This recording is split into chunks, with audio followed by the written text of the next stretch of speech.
সাকিব তার দলবল নিয়ে পাশের মাঠেই তামিম ইকবালদের ম্যাচ দেখতে হাজির। ততক্ষণে শেখ জামালের ম্যাচ শেষ, কিন্তু টানটান উত্তেজনায় তখন প্রাইম ব্যাংকের ম্যাচ।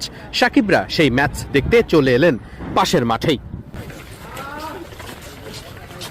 পাশেই একটা ছোট্ট মাটির ঢিবি। সাকিব সেখানে বসে একা একা খেলা দেখার জন্য নিজের মতোই পরিবেশটা তৈরি করে নিলেন।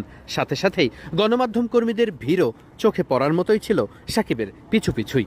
সেই সময় খেলা চলছে টান টান উত্তেজনা।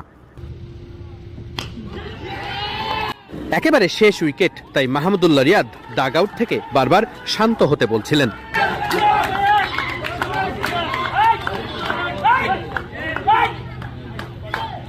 তারপরই এলো মাহেন্দ্র খন।